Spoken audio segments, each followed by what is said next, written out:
What is up, guys? Iced Kackis here. Thank you so much for stopping by, and today we are going to be taking a look at the brand new Icefall Mantle exotic Titan Gauntlets just added into Destiny 2 with Beyond Light. Now, in this video, we're going to be taking a look at how these exotics function in PvP and PvE, which is what you normally do in an exotic armor video, but the first half is going to be going over how to get these. That's right, in Beyond Light, you no longer have to rely on luck. You can actually specifically go and do a certain mission to get new exotics. And so, let's get started. And first things first, let's talk about getting these exotics. Now, the way to do so is to specifically do a Legend or Master Lost Sector. So after you complete a normal Lost Sector, either one on Europa or the Cosmodrome, it then has the chance to be a Legend 1250 or a Master 1280 Lost Sector, and those two things rotate every single day. So today, the Concealed Void Lost Sector is the Legend Lost Sector. As you can see, it's 1250, and if you beat it solo, you can get exotic arms. There's exotic arms for all three of the different characters in Beyond Light. I played it on Titan. That's how we got the Icefall Mantles. Now, let's talk about my recommended loadout for beating it. If you saw the earlier video today on the Hunter exotic gauntlets, you probably know what's coming. But most of you didn't because YouTube just didn't recommend that video to anyone. Always be sure to press the bell button because otherwise YouTube will pretend videos don't exist. Alright, so there are barrier champions and overload champions. So I'm using anti-barrier SMG rounds and overload auto rifle rounds. My auto rifle is a forward path with a decent roll, which lets my SMG be the Ikilos SMG, and that can produce Warmind cells, and you're going to see a lot of those perks in the armor. My heavy weapon, it's gotta be the Anarchy. If you don't have it, use a high DPS heavy like the Xenophage, a Godroll grenade launcher, a sword, etc.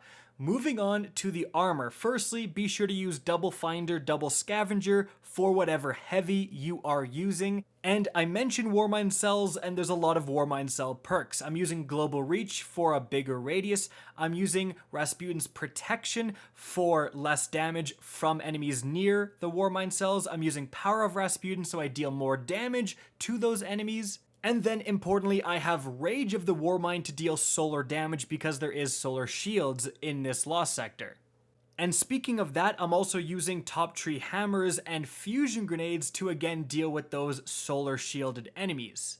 And because I'm on a Titan this time, I'm using the exotic Titan Ramparts, and these were fantastic. They let you shoot through your barrier. So that let me, and you're going to see in the background gameplay, use my primaries to consistently stun the champions and take a few shots instead of potentially dying trying to do that. So I found these really good for just continually putting on that stun and then being able to deal damage with other things. When beating these Lost Sectors, it's really about taking it slow, being methodical, trying to kill all the enemies because they don't consistently respawn, so picking off all of the little red bars and then taking on the champions when they're the only guy left is just the best way to go. And again, the boss room is pretty hectic and it throws a lot of ads at you. Don't stay here. Simply get damage on when you can and retreat backwards to safety.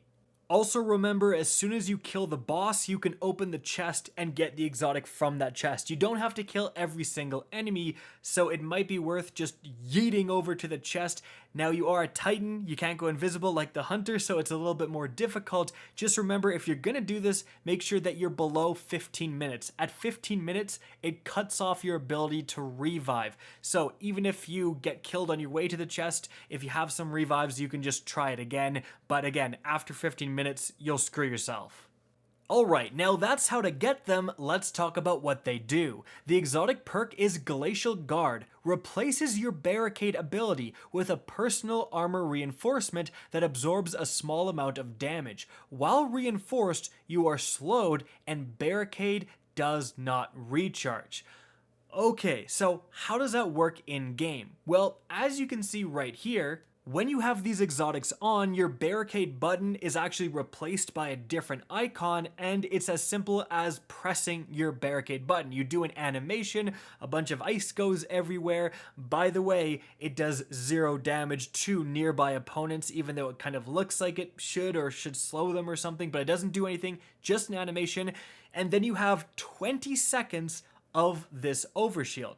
Now the overshield gives around 50-ish% extra health or damage resistance or whatever you want to call it, because without it, it took 9 shots from a gnawing hunger. With it, it took 14 shots. So 5 extra shots, again, that's approximately 50%. And that's kind of a big deal. Like, you're gonna see some PvP background gameplay where I win gunfights that I definitely wouldn't have won without this overshield. However, of course, the massive downside is that slowing effect. You can still move and jump once, but you can't double jump, you can't sprint, you are very much slowed down.